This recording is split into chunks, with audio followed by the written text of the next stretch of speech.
So tonight we're going to do something a little bit different. I have this pile of adorable hats that I made, if I do say so myself. And I was thinking that they would really look even more adorable with a fur pom-pom on top.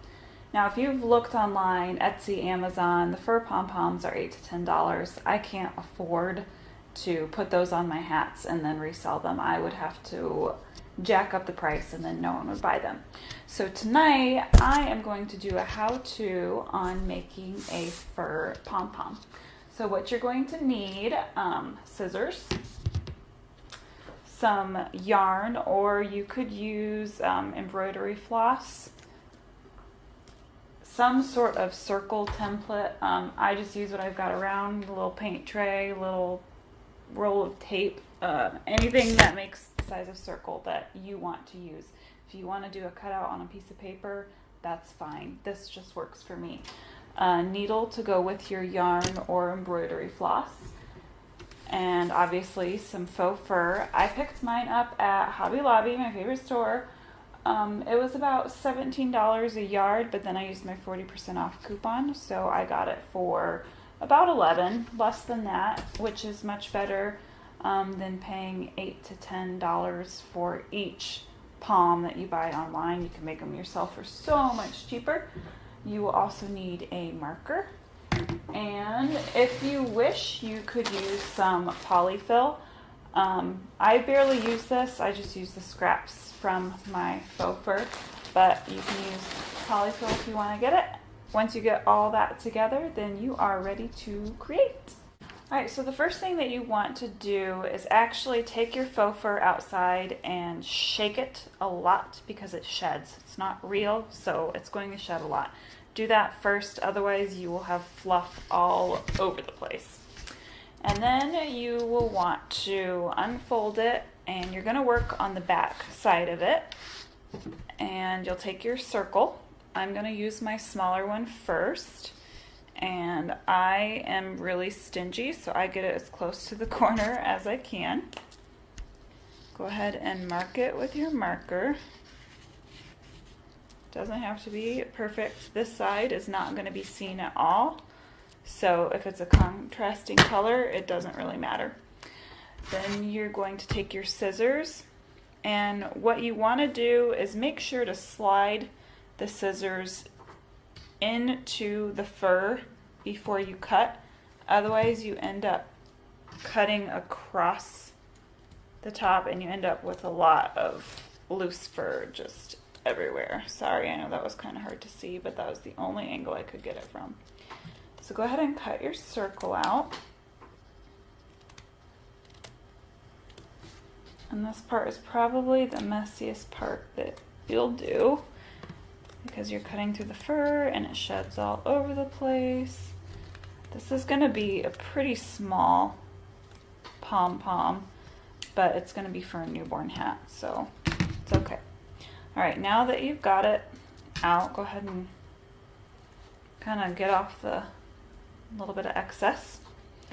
And then you'll take your needle and thread or yarn, whichever you chose.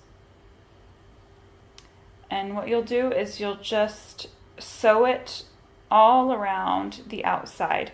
And as you push it through, again, be cautious and try to keep the needle close to this piece of fabric,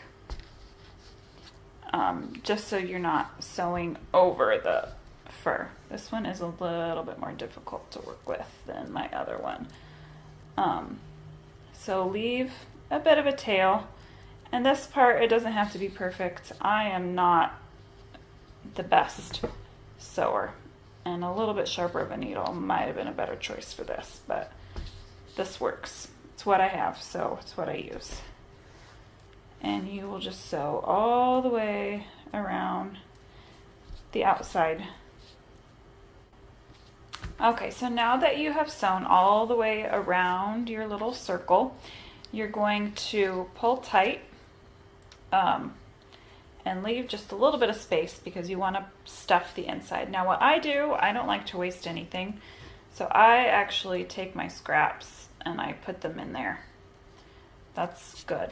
And you don't want to fill it too much. If you need a little more, just take some of your polyfill and stuff that in there. You'll definitely need more with a bigger pom, but this is a really small one. And then you want to pull it completely closed.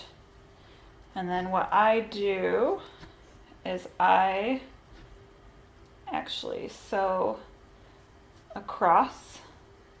It's kind of hard to find it, but see if I can do this without stabbing myself. Go ahead and push that through across on the other side. And you might do that a couple times just to get it real tight and to hide any of that marker. So this is actually the first time I've done it with white. I usually do it with a brown one and I can't see the marker. So if you're using white, maybe use a lighter color. My apologies. And then once you get that nice and tight, you can go ahead and knot it. And then you'll put it on top of the hat. Isn't that cute? Nice little faux fur pom. So this just saved me probably $4 by doing this myself. And look at all this room that I have to make more of these. So this is a money maker right here. Money saver, money maker. All right, thanks for joining me this week. I know we didn't do crochet, but this is something that could really help you in your crochet business.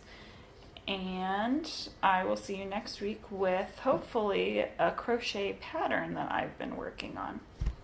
So if you happen to enjoy this little pineapple hat that I'm wearing this evening, my husband and I made a cute little video that you can just click here to view.